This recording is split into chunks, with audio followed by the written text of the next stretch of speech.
যারা জুলাই ঘোষণাপত্র দিচ্ছে না, আমাদের নামের তালিকা, আমাদের ঠিকানা, আমাদের নাম্বার কিন্তু তাদের কাছে আছে, তাদের লিস্ট কিন্তু আমাদের লিস্ট কিন্তু তাদের কাছে আছে।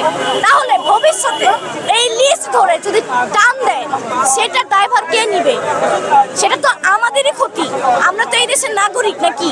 তাহলে আমাদের কি অধিকার নাই জুলাই ঘোষণাপত্র পাওয়ার? আমাদের জীবনের এই যে আমরা যে জীবন দিয়ে যে আমরা গুলির সামনে দাঁড়ালাম, তাহলে আমাদের জীবনের এই দায়ভারটুকু কে নিবে?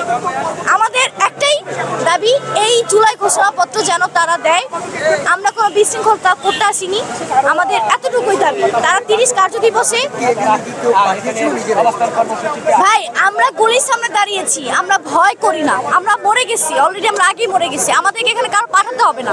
যখন আমরা আন্দোলন করতে নেমেছিলাম কেউ আমাদেরকে বলেনি, আমরা নিজে থেকে নেমেছি। তাহলে আজকে আমরা কেন এখানে মানুষের ডিরেকশনে আসবো? এখানে আমরা সবাই সবার জায়গা থেকে এসেছি, এবং জুলাই ঘোষণাপত্র যদি না হয় আমাদের আরো জুলাই যুদ্ধ আসবে। তুমি বলার কি? সবচেয়ে বড় কথা, এটা সরকার দেখবে, সরকার উপদেষ্টা মহল দেখবে।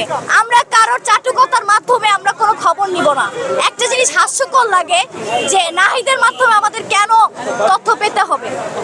এত বড় ক্ষমতা দিয়েছে ঠিক আছে, কিন্তু তার মাধ্যমে কেন আমাদের পেতে হবে? ঠিক আছে, তাহলে তারা জুলাই ঘোষণাপত্র এনে দেখ, তাহলে কেন আজকে আমাদের আহত ভাই বোনেরা আজকে আমরা রাস্তায় পড়ে বসে আছি?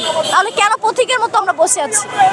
আমাদের কর্মসূচি চলমান থাকবে এবং আমরা এখানে অনশনও করতে পারি যতদিন না পর্যন্ত আমাদের এই জুলাই সনদ বা জুলাই ঘোষণাপত্র